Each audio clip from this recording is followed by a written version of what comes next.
Welcome to lesson 6, subject testing.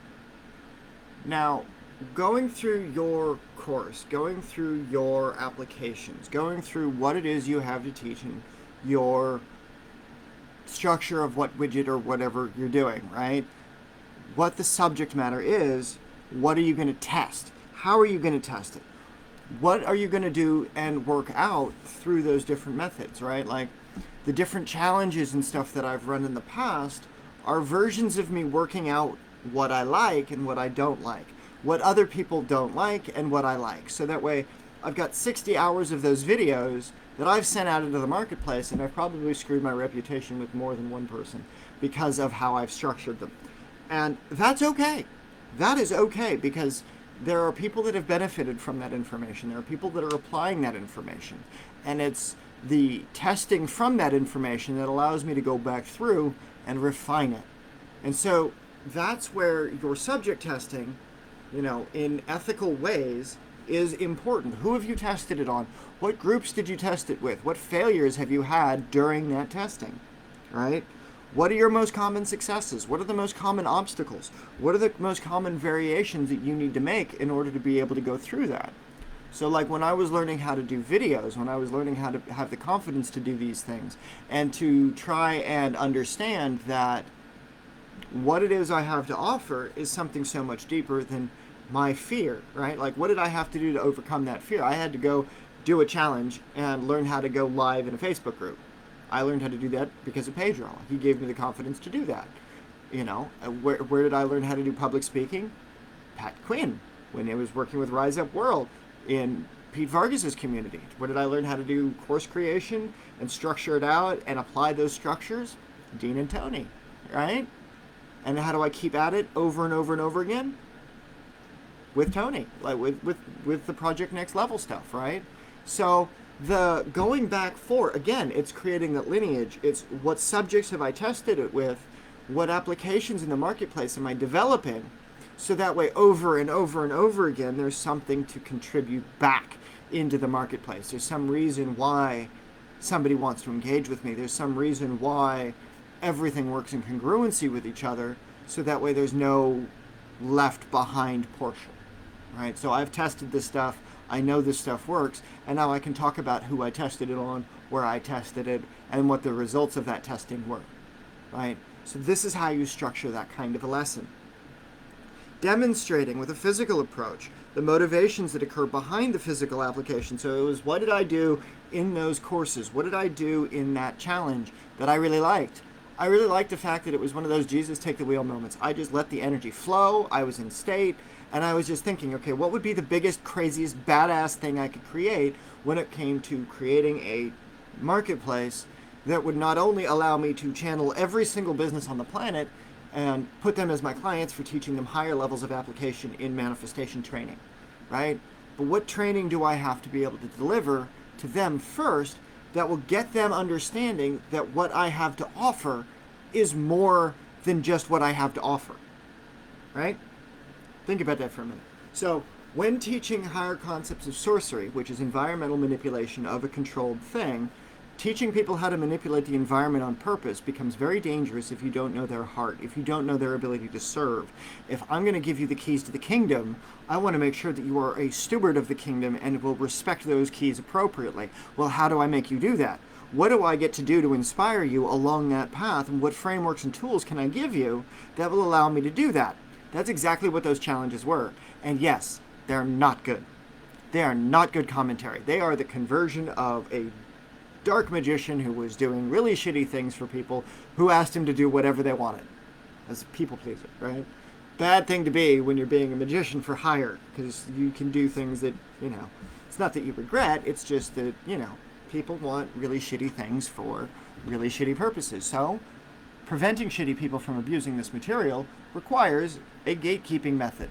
What is the best way to do a gatekeeping method? In this case, it's what is going to be able to demonstrate the principles that you have in action and who will steward those actions best, so that way, as you move forward through the course, as you move through the application of your lessons and these experiences, you know who is going to work with you best, who you want to continue to work with, and who will steward that message in a way that is going to uplift others and not just be for the money and not just be for the power, or not just going to go back and abuse it for the sake of making a buck.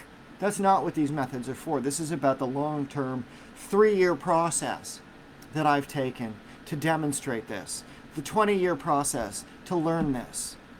I've been at the occult stuff since 1998.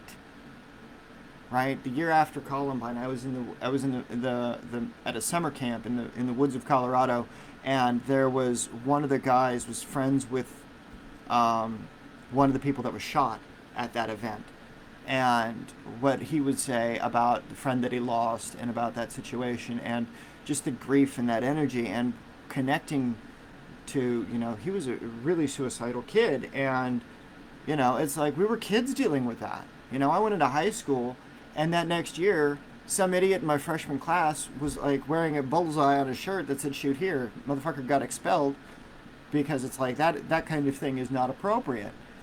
Giving these things and giving these lessons to people in a way that will understand that there is a stewardship, that we don't want people to be a target and a bullseye. We want them to be a steward of this information, so that as you go through and you test on people, as you test in community groups, as you test in free Facebook groups, as you test in Messenger, whatever it is you're testing on, you've actually got the backup and demonstration of your authority, so that you know that it works, you've applied it, you have examples of your application of it, and then you can go back and deliver it, and then you can refine it later, right? And so the subject of what you're testing, right? The demonstration through a physical approach of those things. What motivations occur behind the physical application of it? I just told you my motivations. I want to make sure that anybody who has something on their heart to teach can teach it in the best possible way, but isn't going to abuse the people along the way to do it, right? So that's why this is a public course, and my sorcery courses are one-on-one, really expensive, because I want to know that you can master this, and you can serve your business community before I teach you how to work with things that you're not going to be able to be accountable for, because you're going to be you and the universe. When there is no boundary between you and the universe and you fuck up, there is no saving your ass from what happens. Teaching you how to serve your community with these kinds of courses allows me to demonstrate that not only does this work, but it works great, because it gives you value in advance, and it gives you the impact in the community that lets you see that there is a community that will support you when you are doing things that uplift others. So it's not just what is the physical product that you sell? What are the motivations behind you selling it? What are you going to do at the higher levels? And what material are going to provide outside of the network, right? It's like, what support can you give? Well, there's all the Facebook community groups. That's all the social networking groups. That's all the mastermind community groups. That's all the student groups. That's all the interaction that you're going to be able to have. So in this case, you have your subject, you have the application of the subject, and then you have the interaction of that subject and that group. So now you have a story to talk about.